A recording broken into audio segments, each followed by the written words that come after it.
PDM हुकूमत का आखिरी बजट, सरकारी मुलाजमीन पर नवाजिशात, तनख्वाहों में तारीखी इजाफा कर दिया। 1 से 16 ग्रेड के मुलाजमीन की तनख्वाहें 35% बढ़ेंगी। 17 से 22 ग्रेड तक 30% इजाफा। पेंशन भी 17.5% बढ़ा दी गई। कम से कम पेंशन 32,000, उजरत 25 से बढ़ाकर 32,000 माहाना कर दी गई। बेनजीर इनकम सपोर्ट प्रोग्राम का बजट 360 से बढ़ाकर 400 अरब कर दिया गया। वजीर खजाना इसहाक डार ने 6,000 अरब रुपए खसारे का बजट पेश किया। 14,460 अरब रुपए का बजट 7,303 अरब सूद और कर्जों की अदायगी पर खर्च होंगे। कहा, इत्तेहादी जमातों के साथ मिलकर मुल्क को मुश्किल से निकालेंगे। ये इलेक्शन बजट नहीं, अवाम दोस्त है।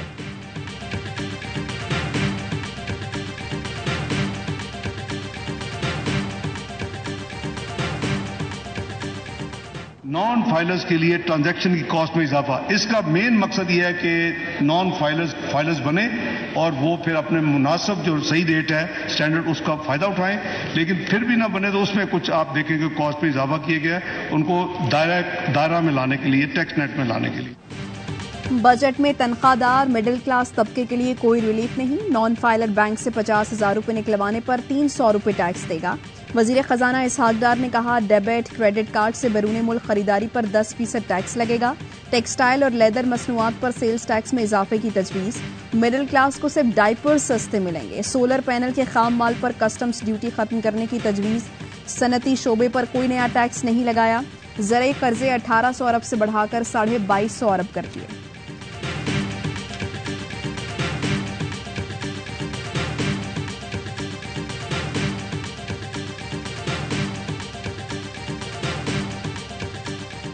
कोई खतरा नहीं है। पाकिस्तान में कुछ ग्रुप से बंद कर दे वो अपनी कौम को डराना। इंशाल्लाह पाकिस्तान डिफॉल्ट नहीं करेगा। पाकिस्तान अपनी कमिटमेंट वक्त पे करेगा। IMF और नो IMF हर चीज हमने डिलीवर कर दी। Even exchange rate under value हो गया। उसके बावजूद, ये तमाम तकालीफ के बावजूद नवा रिव्यू न करना अनरीजनेबल है। IMF का रवैया पाकिस्तान के साथ गैर मुनसिफाना है। प्रोग्राम के बगैर भी दिसंबर तक डिफॉल्ट का खतरा नहीं। इलेक्शन के बाद जो हुकूमत आएगी वो IMF के पास जाने का फैसला करेगी। वजीर खजाना इसहाक डार का इंटरव्यू, कहते हैं पाकिस्तान जियोपॉलिटिक्स का शिकार है, इससे ज्यादा कैमरे पर नहीं कह सकता। हमने तमाम शराइत पूरी की। IMF को इस हुकूमत पर एतमाद होना चाहिए।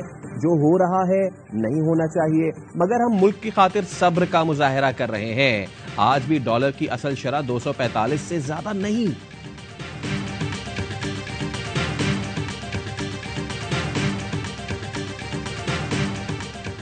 दिफा पर 1510 अरब खर्च होंगे।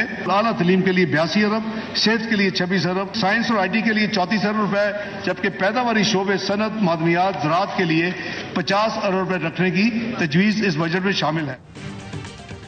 बजट में दिफा के लिए 1804 अरब रुपए मुख्तस। आम इंतखाबात के लिए भी 48 अरब रुपए रखे गए हैं। तालीम के लिए 82 अरब और सेहत के लिए 26 अरब रुपए रखे गए हैं। साइंस और IT के लिए 34 अरब रुपए। पैदावारी शोबे के लिए 50 अरब रुपए मुख्तस। बिजली की पैदावार, तरसील और तकसीम के लिए 107 अरब रुपए खर्च होंगे। कराची में साफ पानी के मंसूबे K4 के लिए भी 17.5 अरब का ऐलान। वजीर खजाना ने कहा, ये रकम कम पड़ी तो और देंगे। लैपटॉप स्कीम के लिए 10 अरब रुपए मुख्तस। टैक्स नफाज के लिए आमदन की कम से कम हद जो है वो 150 मिलियन 15 करोड़ मुकर्रर है। और सुपर टैक्स को प्रोग्रेसिव टैक्सेशन में तब्दील करने के लिए इसके टैक्स रेट को बतदरीज इसकी स्लैब्स को इंट्रोड्यूस किया गया है। सालाना 15 करोड़ रुपए और इससे जायद आमदन पर सुपर टैक्स लगेगा। ये टैक्स सालाना 15 करोड़ या जायद कमाने वाले हर फर्द और कंपनी पर लगेगा। चेयरमैन FBR कहते हैं, सालाना 25 से 30 करोड़ कमाने वालों पर 3%, 30 से 35 करोड़ पर 4%, 35 से 40 करोड़ पर 6%, 40 से 50 करोड़ पर 8% और 50 करोड़ से जायद कमाने वाली कंपनीज या अफराद पर 10% सुपर टैक्स लगेगा। पुरानी और इस्तेमाल शुदा 18 सीसी गाड़ियों तक एशियन मेक गाड़ियों की दरामद पर 2005 में ड्यूटीज और कस्टम्स को कैप कर दिया गया था। अब 1300 सीसी से ऊपर की गाड़ियों के ड्यूटी और टैक्सेस की कैपिंग को खत्म किया जा रहा है। बजट में 1300 सीसी से जायद गाड़ियों पर टैक्स में 7% इजाफा। हैवी कमर्शियल व्हीकल्स पर कस्टम्स ड्यूटी 10% से कम करके 5% कर दी गई। होटलों के लिए बल्क में मसाला जात, घी और खुर्दनी तेल खरीदने पर 18% सेल टैक्स लगाया गया। पुरानी टेक्नोलॉजी के पंखों पर फी पंखा 2000 रुपए फिक्स टैक्स आयद कर दिया गया।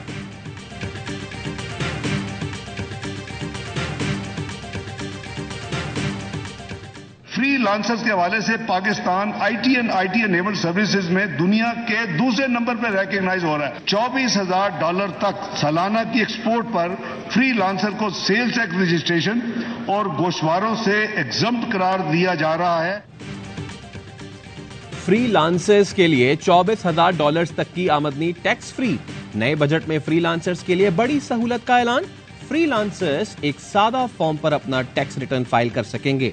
नए बजट के मुताबिक आईटी दरामदाद पर 0.25% रियायती टैक्स की सहूलत मजीद 3 साल तक जारी रहेगी। आईटी खदमात फराहम करने वाले इदारे $50,000 तक के सॉफ्टवेयर और हार्डवेयर बिना टैक्स दरामद कर सकेंगे। वजीर खजाना इसाक डार का कहना था कि अगले साल 50,000 आईटी ग्रेजुएट्स को फन्नी तरबियत भी दी जाएगी।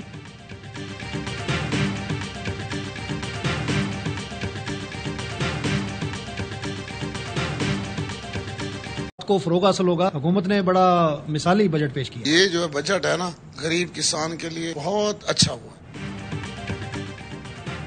लाहौर, फैसलाबाद, मुल्तान, सियालकोट, गुजरांवाला और हैदराबाद के ताजिरों का बजट पर मिला जुला रद्द अमल। किसी ने बेहतरीन तो किसी ने गुजारा बजट करार दिया।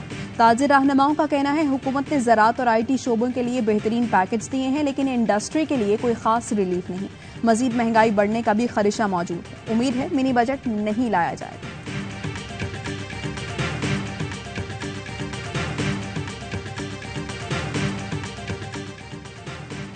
वजीर खजाना ने वादा खिलाफी करते हुए सूदी बजट दिया। आइंदा साल पाकिस्तान को सूदी कर्जों की मद में 7,000 अरब अदा करने होंगे। अमीर जमात इस्लामी सिराजुल हक कहते हैं बजट का 55% सूदी कर्जों में चला जाएगा। आइंदा माली साल सूदी कर्जों में 85% इजाफा होगा। हुकूमत के पास टैक्स जमा करने का कोई बेहतर मैकेनिज्म नहीं है। हमको भी कोई रिलीफ मिलना चाहिए ना। अगर सरकारी मुलाजिमीनों को तो मिल गया, लेकिन गरीब को क्या मिल गया? प्राइवेट लोग है वो 32,000 भी नहीं दे रहे। मैं बड़ी मुश्किल से घर का सिस्टम चला रहा हूँ। बजट सरकारी मुलाजमीन के लिए है, गरीब को क्या दिया? अवाम बजट से नाखुश। कहा सरकारी मुलाजमीन के साथ गरीब अवाम को भी रिलीफ मिलना चाहिए था। मजदूर की तनख्वाह 32,000 की है, 20,000 से ज्यादा कोई नहीं देता। खाने पीने की अशिया को सस्ता करना चाहिए।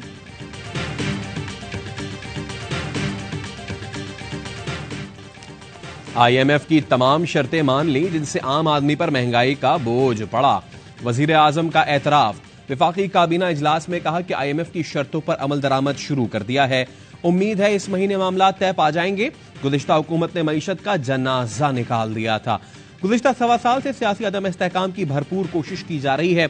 जत्थेबंदी से सियासी तूफान आया जिसने मईशत का पहिया जाम कर दिया। मईशत का ताल्लुक सियासी इस्तेहकाम से जुड़ा है।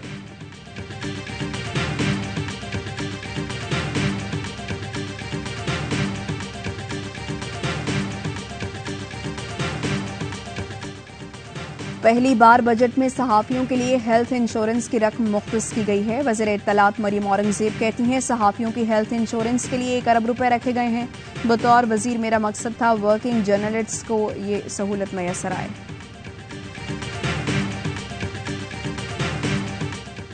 नून लीग को जहांगीर तरीन की जमात से कोई खतरा नहीं। इनके साथ सीट एडजस्टमेंट हो सकती है।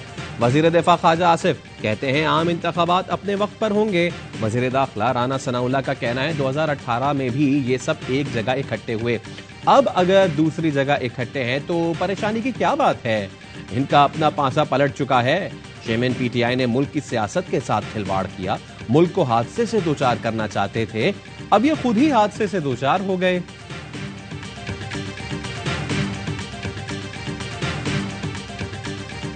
जिना हाउस पर हमले और पुरतशद्दुद वाक़यात में मुलव्वस एक और शरपसंद की शनाख्त। अज़म जुनैद लाहौर का रिहायशी और PTI का मुतहर्रिक कारकुन है। शरपसंद ने सानिया 9 मई के हमलों में अस्करी क़यादत के नाम लेकर हर्जा सराई की। एतराफ़ी बयान में कहा PTI चेयरमैन की गिरफ्तारी पर तयशुदा मंसूबे के मुताबिक हमला करना था। PTI कायदीन यास्मिन राशिद, हसन न्याजी, एजाज चौधरी ने उकसाया और हमला करने के लिए कोर कमांडर हाउस की तरफ ले गए। मर्दान में भी सानिया 9 मई के शरपसंद की वीडियो सामने आ गई। साबिक वजीर आतिफ खान का पॉलिटिकल सेक्रेटरी शेर बहादुर मोहम्मद शरपसंदों को पंजाब रेजिमेंट सेंटर लेकर गया।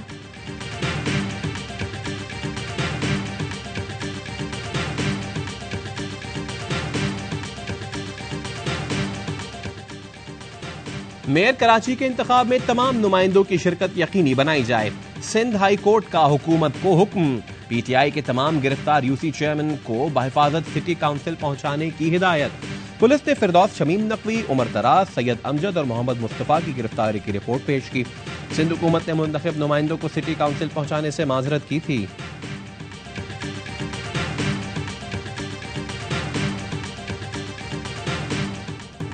ना कोई हमला ना कोई टेंशन, फिर भी पुलिस का शदीद एक्शन। कराची का सुरजानी थाना शदीद फायरिंग से गूंज उठा। कत्ल का पर्चा कटवाने आने वाले लवाहिकीन पर ही पुलिस ने गोलियां चला दी। 4 लोगों को हिरासत में भी ले लिया। रिश्तेदार कत्ल हुआ, हम मुकदमा दर्ज कराने आए थे, पुलिस ने हमारे ही 4 अफराद को पकड़ लिया। लवाहिकीन का एहतजाज।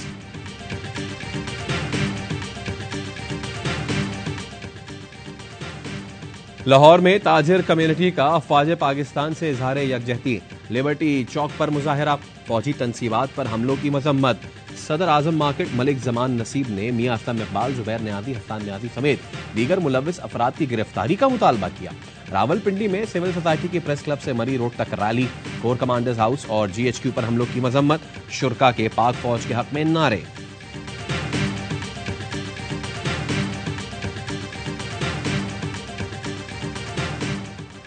शोहदाए पाकिस्तान को सलाम। यौम सियाह से अब तक गुजरने वाला 1 महीना कहर बनकर टूटा। मेजर अली सलमान शहीद के वालिदैन का पैगाम। शहीद की वालिदा ने कहा, 9 मई के वाकयात से हमारे जज्बात मजरूह हुए। जो वाकया पेश आया बहुत तकलीफ दे है। ऐसा वाकया नहीं होना चाहिए था। मेजर अली सलमान शहीद के वालिद का कहना था, हम अपने घर को खुद जला रहे हैं। हमने कौम की बेहुरमती की है। जिन्होंने भी ये घिनौना काम किया है उनको जरूर सजा मिलनी चाहिए।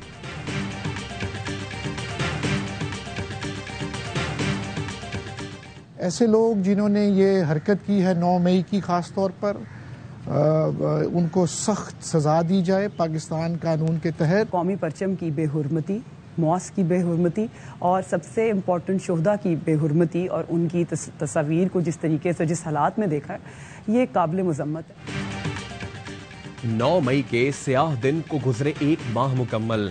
यूनिवर्सिटी ऑफ साउथ एशिया के वफ्द का जिना हाउस लाहौर का दौरा। यूनिवर्सिटी वाइस चांसलर ने कहा, बहुत दुख हुआ जिस बर्बरियत से कायद आजम मोहम्मद अली जिनाह का घर जलाया गया। शरपसंदों को सख्त से सख्त सजा दी जाए। तलबा का कहना था, हमलावरों और उनके मास्टरमाइंड्स को कानून के मुताबिक सजा देकर इबरत का निशान बनाया जाए। सिविल सोसाइटी का रेडियो पाकिस्तान पेशावर का दौरा। शुरका को दिल खराश वाक़े के बारे में तफसीली ब्रीफिंग दी गई। उनको लाया गया था as a temporary management committee का हेड। अभी वो खुद ही उम्मीदवार बन जाएं चेयरमैनशिप के लिए, आप क्या समझते हैं? It's not a conflict of interest. आपको मैं बिल्कुल क्लियर कट बता दूं, इंशाल्लाह पाकिस्तान पीपल पार्टी की लीडरशिप जो भी बंदे को नॉमिनेट करेगी, उन्होंने नॉमिनेट किया ज़काशा साहब को, ठीक, और इंशाल्लाह वही चेयरमैन हो। चेयरमैन PCB का इंतखाब, हुकूमती इत्तेहादी आमने सामने। पीपल्स पार्टी ने साबिक चेयरमैन ज़का अशरफ को मैदान में उतार दिया। शहबाज शरीफ ने नजम सेठी को उम्मीदवार नामजद कर दिया। वजीर बैन सूबाई राबता एहसान वजारी कहते हैं, वजीर आजम ने नजम सेठी का नाम दिया तो समरी नहीं भेजूंगा। चेयरमैन PCB का इंतखाब हमारा हक है, ज़का अशरफ के नाम की समरी भिजवा दी है।